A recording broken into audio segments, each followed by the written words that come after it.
আসসালামু আলাইকুম রহমতুল্লাহ। Welcome to bus house blogs.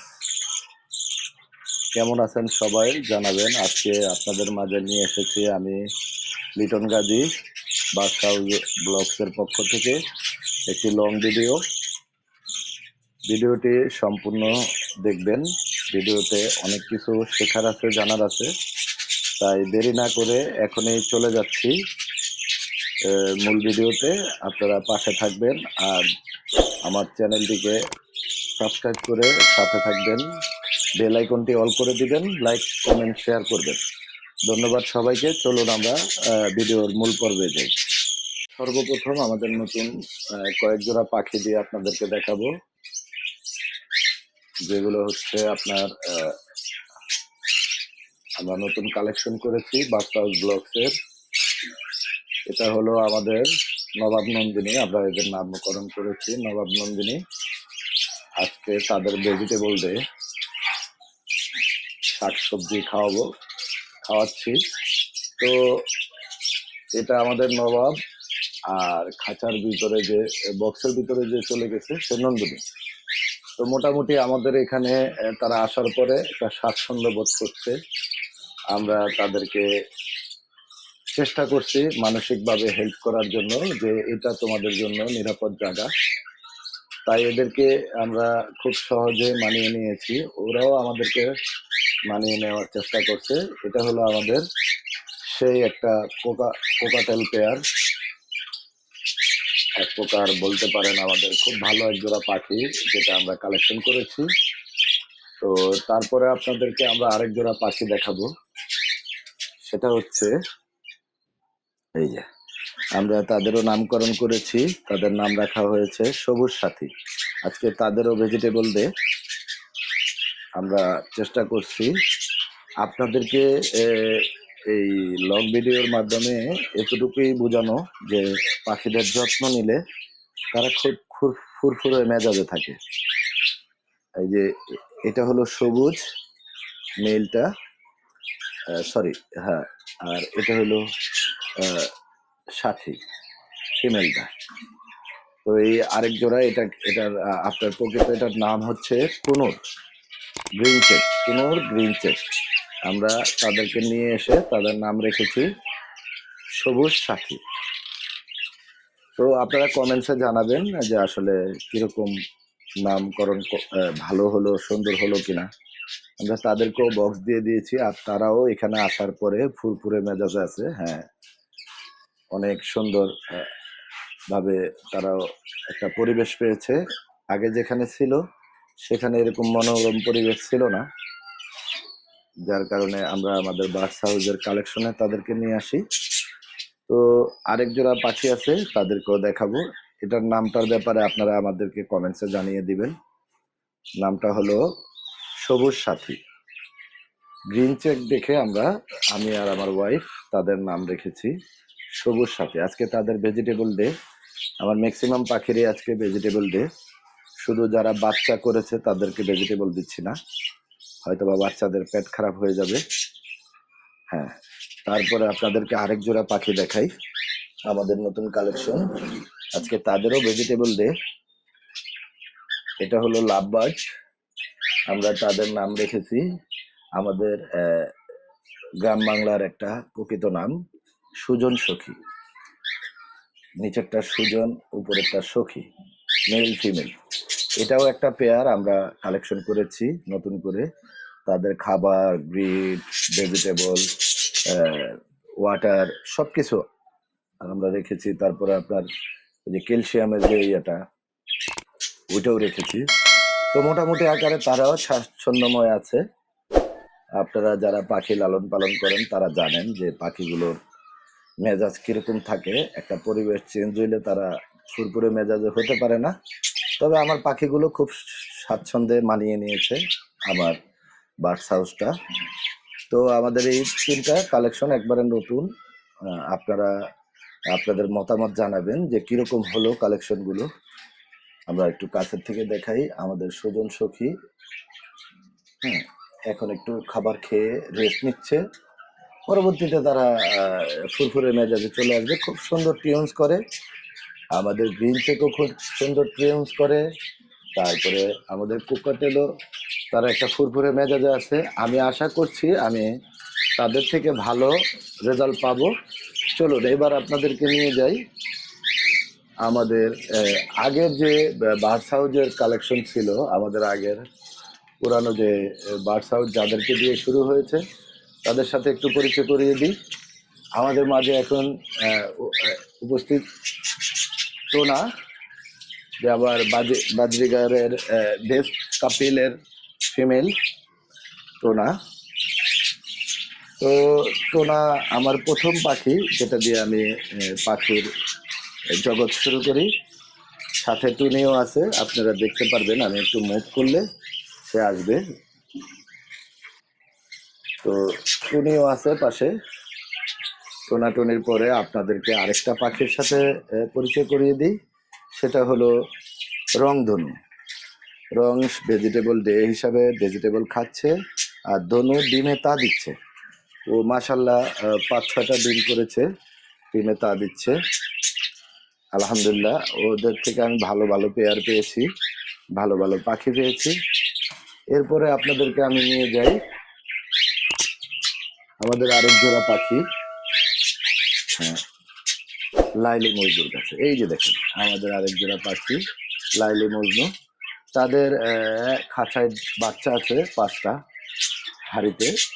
তারা এই বাচ্চাগুলোকে পরিপূর্ণভাবে খাবার দিচ্ছে। আমি তাদেরকে ভেজিটেবল দিই নেই, কারণ বাচ্চা যাদের আছে আমি তাদেরকে ভেজিটেবল দিই নেই। তারপরে আমি আপনাদেরকে আরেকটু নিচে নিয়ে আসবো। আমি একটা পাখি মিসিং করেছি, এই লাইলি মজদুর পেয়ারটা খুব ভালো বাচ্চা করে। এটা আমার মাস্টার পেয়ার, আমার যেগুলো দেখবেন সবগুলোই মাস্টার পেয়ার বানিয়েছি। তো বন্ধুরা, যেটা নিয়ে আলাপ করছিলাম, আমরা সকলে পাখিদেরকে খুব ভালোবাসি, অথবা পাখিরাও আমাদেরকে অনেক ভালোবাসে। তো মোটামুটি আকারে আমাদের যে বার্ডস হাউস কালেকশন অথবা বার্ডস হাউসের যে পাখিগুলো, যারা আমাদের ভালোবাসার পাখি, তো তাদেরকে নিয়ে কিছু কথা বলা। আমাদের প্রথম বিষয় হলো এদের খাবার ও যত্ন। তো তোমরা যারা পাখি লালন পালন করো, দেখা যায় পাখি কিনে এনে রেখে দাও, খাবার দিচ্ছ তো দিচ্ছ না, পানি দিচ্ছ তো দিচ্ছ না, ওদের যত্ন নিচ্ছ না। তাহলে যত্ন না নিলে তো ওরা মোটামুটি অসুস্থ হয়ে যায়, অনেক সময় মারা যায়, অনেক সময় রোগা হয়ে যায়। তো আমি তোমাদের সাথে আমার যে বিষয়টা শেয়ার করার, সেটা হলো আমি মোটামুটি আকারে তোমাদের সাথে একটা জিনিস শেয়ার করতে চাই, সেটা হলো ওদের খাবার রুটিনগুলো। তো আমি একটা জিনিসে বোঝার চেষ্টা করতেছি যে তোমাদেরকে আমি শেয়ার করে জানাতে চাচ্ছি যে আসলে ওদের মোটামুটি যত্ন ভালো কিছু কারণ দিক জানানোর জন্য। যেটা প্রাথমিকভাবে এদের খাঁচার বিষয়টা, খাঁচাটা একটু ভালো লাগে, ভালো বড় সাইজের একটু খাঁচা লাগে। যেমন আমার এই যে পাখিটার খাঁচা হচ্ছে এদিকে 2 ফিট, এদিকে 2 ফিট, আর এইদিকে চওড়ায় 18 ইঞ্চি। তো তোমরা খেয়াল করবা, পাখির যদি ভালো পরিবেশ চাও, ভালো ডিম বাচ্চা করতে চাও, তাহলে অবশ্যই অবশ্যই ওদের খাঁচাটা একটু বড় সাইজ দিতে হবে। খাঁচাটা বড় সাইজ দিলে হয় কি, ওরা একটু নাড়াচাড়া করতে পারে, একটু ফ্রিভাবে সবকিছু করতে পারে। ওরা ওদের ভিতরে ভয়টা নষ্ট হয়ে যায়, পাখির ভিতরে শুধু ভয় থাকে। তারপরে তোমরা খেয়াল করবা ওদের খাঁচার পরে ওদের খাবারের দিকে। যেমন খাবারটা আমি দেখাই, একবারে ভালো মানের সিডমিক্স ব্যবহার করবা, যেটাতে ওরা খুব স্বাচ্ছন্দ্য। এই যে দেখো আমার হাতে বক্স আনার সাথে সাথে কিন্তু চলে এসেছে খাবার খাবে বলে, খাবার দেখে পাগল হয়ে যাচ্ছে। তো এই সিড মিক্সটা একটু ভালো মানের নিবা, কারণ এটা হলো ওদের যে ফিড, এটা ওদের জন্য, শরীরের জন্য ভালো। আমি আমার যে আশেপাশে যে দোকানগুলো আছে ওগুলো থেকে ভালো দেখে ভালো মানের গুলো নেই। বাজরিগার ওদের একটু আলাদা খাবার, তো উভয়কেই একটু ভালো মানের খাবারের একটু খাবারটা একটু যেন ওদের ভালো হয়, ওটার উপরে ডিপেন্ড করে ওদের অনেক ধরনের কিছু থাকে, ওদের শরীরের যে পুষ্টিটা, যে ক্যালসিয়ামটা, ওদের যে আয়রনটা, সব কিছু এই মিক্সের ভিতরেই আছে। তো তোমরা চাইলে এটা ভালো একটু মানের দিতে পারো, বাজারে কম দামেরও পাওয়া যায়, তবে ভালো মানের দিলে ভালো। দ্বিতীয়ত হলো ওদের খাবারটা একটু বড় একটা হাঁড়িতে দিবা, যেমন আমি একটা হাঁড়িতে দিছি, এটাতে দিলে তোমার নষ্ট হয় না। ওরা যখন শুকিয়ে খায় তখন এটার পাশে যে ব্যারিকেডটা আছে, এই ব্যারিকেডের কারণে খাবারটা নিচে পড়ে না। অনেকে একবারে খোলাসা একটা বাটি দিয়ে দেয়, খায় আর ফালায়। তবে এই জিনিসটা করলে তোমার খাবার সেফ থাকবে। তারপর কি করবা, খাবারের দিকটা শেষ করি। এরপরে এই খাবার থেকে তোমরা যখন পরবর্তী খাবার দিতে যাবা, তখন এই খাবারটাকে ঝেড়ে পরিষ্কার করে, কোনো ময়লা যেন না থাকে, তখন এটা দিও, নইলে ফেলে দিও। ফেলে দিলে আমাদের একটু লস হয়, আমরা খুব স্বল্প আয়ের যারা, তাদের একটু খাবার কেনাটা একটু টাফ হয়ে যায়। তবুও আমি একটা সাজেস্ট করব, ঝেড়ে ভালো করে পরিষ্কার করে ময়লা আবর্জনা ফেলে তারপরে আবার বাটির সাথে নতুন মিশ্রণের সাথে দিয়ে দিবা, তাহলে তোমাদের একটু সাশ্রয় হবে। খাবারের বিষয়টা এরকমই থাকলো। পরবর্তীতে চলে যাই আমরা আরেকটা জিনিস, সেটা হলো এই যে ইটের গুঁড়া। এই ইটের গুঁড়া গ্রেড হিসাবে দোকানে কিনতে পাওয়া যায়। প্রত্যেক পেয়ার পাখি, প্রত্যেকটি খাঁচায় সব সময়ের জন্য এই গ্রিডটা তোমরা রেখে দিবে। তোমরা রেখে দিলে হবে কি, এটা পাখিদের কবুতর অথবা অন্যান্য যে পাখিগুলো আছে, আমাদের যে পাখিগুলো আছে, তাদের হজম শক্তি যোগায়। হজম শক্তি যোগায় যে তারা হজম করতে পারে খাবারগুলো সহজে, তাদের পেট খারাপ হওয়ার চান্স থাকে কম। তো ইটের গুঁড়া হলো তাদের হজম শক্তি যোগায়। এটা রাখবা, এটার মিশ্রণটা দোকানে পাওয়া যায়, দোকানেরটাই বেস্ট। নিজে বানাতে গেলে অনেক খারাপ হয়ে যায় অথবা ভালো হয়ে যায়, তবে দোকানেরটা প্যাকেট হিসাবে কিনতে পাওয়া যায়, খুবই সাশ্রয়ী। তোমরা এটা অল টাইম একটা বাটিতে করে তাদের খাঁচার ভিতরে রেখে দিবা। তারা সময় অসময় তাদের প্রয়োজন মতো তারা খেয়ে নিবে। তো বন্ধুরা, পাশাপাশি পানির ফিল্টার, এই যে দেখো পানির ফিল্টার, একটা বড় ফিল্টার দিবা যেটাতে পানি সবসময় থাকবে। আর খেয়াল রাখবা, ওদের পানিটা প্রতিদিন একবার পরিবর্তন করে দিবা। পাখিদের পানিটা প্রতিদিন একবার পরিবর্তন করে দিবা। তারপরে পাশাপাশি ওদের একটা মেনু প্লেট তৈরি করবা। মেনু প্লেটটা হলো এই, তাদের সাপ্তাহিক কিছু ফল, ফ্রুট, ভেজিটেবল, এগ ফ্রুট, যে খাবারগুলো আছে এগুলোর একটা মেনু তৈরি করতে হবে। নিজেকে আগে একটা তৈরি করতে হবে। তৈরি করে নিয়ে তারপর ওটার ডিসিপ্লিন অনুযায়ী প্রতি সপ্তাহে কবে কি দিবা, এটা একটা খাবার তালিকায় তাদের রাখতে পারো। এটা তাদের স্বাস্থ্যের জন্য ভালো হবে। ভেজিটেবল প্লাস অন্যান্য শাকসবজি অথবা ফল ফ্রুট, যেগুলো খেলে পাখিদের ক্ষতি হয় না, ওগুলো জেনে নিবা। আর বাইরের কোনো ভাজা পোড়া খাবার দিবা না। চকলেট ওদের জন্য বিষ, চকলেট দিবাই না। কোনো প্রকার চকলেট পাখিদের কাছে আসা যাবে না। তো তারপরে থাকছে আমাদের এই সেশনগুলোর পরে, এই যে দেখো একটা, আমরা একটা ক্যালসিয়ামের দিয়ে দিই। এটা দোকানে কিনতে পাওয়া যায়, এটাকে সামুদ্রিক ফেনা বলে। অন্যান্য ক্যালসিয়াম যুক্ত যে এই উপাদানগুলো আছে ওগুলো এটাতে আছে। তো এটা তোমরা সবসময় চেষ্টা করবা একটা তোমাদের পাখিদের খাঁচায় সবসময় রেখে দেওয়ার জন্য, কারণ এটা ওদের স্বাস্থ্যের জন্য খুবই উপকারী। এই জিনিসটা কন্টিনিউ চেষ্টা করবা। হ্যাঁ, সামুদ্রিক ফেনা বলে অনেকে। হ্যাঁ, তো এটা সবসময়, এটা খেয়ে অবস্থা করেছে, ভালো আছে, ওটার উপরে বসে আছে আমার বাজরিগারা লাভবারটা, তার জন্য এটাই দেখালাম। এটা সামুদ্রিক ফেনা বললেও চিনে সবাই। হ্যাঁ, তো এটা সব সময় একটা পাখিদের খাঁচায় রাখবা। তারপরে ওদের সময় মতো বক্স, এই যে দেখো আমি দেখাচ্ছি, এই যে ওদের বক্সটা। হ্যাঁ, এই বক্সটা ওদের সময় মতো, তোমরা যখন বুঝবা যে তোমাদের পাখিদের বাসা দেওয়ার সময় হয়েছে, ডিম বাচ্চা করবে, এরকম একটা সময় হচ্ছে, আশা করতে পারো ওরা মিটিং করছে, তো ওই ক্ষেত্রে একটু বক্সটা একটু ভালো মানের ভিতরে বাটি থাকবে, কিছু কাঠের ভুসি দিয়ে দিবা যেখানে বসবে ওরা। তো এটা হলো পাখিদের দৈনন্দিন চর্চা, ওদের খেয়াল রাখা, খাবার, পানি। পানিটা প্রতিদিন একবার সকালে হোক, সকালে চেঞ্জ করে দিবা, কারণ সকালে চেঞ্জ করে দিলে ওদের ফার্স্ট টাইম যে পানিটা খায় ওটা একবারে পরিষ্কার পানি পেলো। তো বন্ধুরা, আরও একটা বিষয় হলো তোমাদের পাখিগুলোকে কিছু কোচ করাবা এরকম যে তাদের উপরের একটা মান্থলি একটা কোচ থাকবে। যদি তোমরা এই কাজটা করো তোমাদের পাখিগুলো ভালো থাকবে, সুস্থ থাকবে। প্রথমত তোমরা তাদেরকে ভিটামিন যুক্ত যে মেডিসিনগুলো আছে, যেমন আমি একটা ইউজ করি ক্যালফ্লেক্স, এটা হলো মাল্টিভিটামিন ক্যালফ্লেক্স। এই ক্যালফ্লেক্সটা কিন্তু স্কোয়ার কোম্পানির, আমাদের বাংলাদেশের মেডিসিন কোম্পানির স্কোয়ার। এই ক্যালফ্লেক্সটা তোমরা তাদেরকে সপ্তাহে মাল্টিভিটামিন, এটা হ্যাঁ ক্যালফ্লেক্স মাল্টিভিটামিন, এটাকে তোমরা সপ্তাহে 7 দিন প্রতিনিয়ত একটা কোচ করাবা মাসে।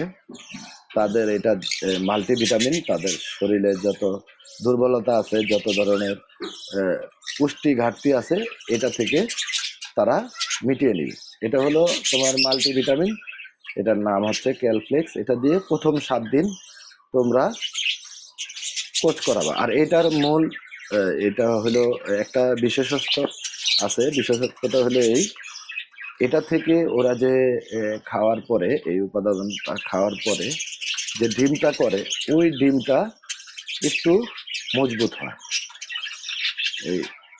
এই মাল্টিভিটামিনটার জন্য ডিমটা একটু মজবুত হয়। 75% চান্স থাকে বাচ্চা হয়, ডিম সহজে নষ্ট হয় না। এটা হলো ক্যালফ্লেক্সটা হলো এটার জন্য ভালো একটা আমি আরেকটা মেডিসিন ওদেরকে করছিলাম, কিন্তু ওটা তো তোমার এটা ক্যালফ্লেক্স আর ওইটা ছিল আরেকটা কোম্পানির। তো আমি আপাতত ক্যালফ্লেক্স দিচ্ছি। তো তোমাদের পাখিরা যদি মিট না করে তখন তোমাদের করণীয় কি? তখন তোমরা একটা জিনিস খেয়াল করবা, এই মেডিসিনের সাথে ইসেল নামে একটা মেডিসিন পাওয়া যায়, যেটা বিট করার জন্য খুবই ভালো। ওই বিট করার জন্য এটা খুবই ভালো। এটা যদি তোমরা আবার একটা 7 দিন এই ক্যালফ্লেক্সের পরে, মাল্টিভিটামিনের পরে তোমরা 7 দিনের আরেকটা কোচ করবা, সেটা হচ্ছে ইসেলটা হলো ওদের জন্য মিট করার জন্য একটা উপাদান।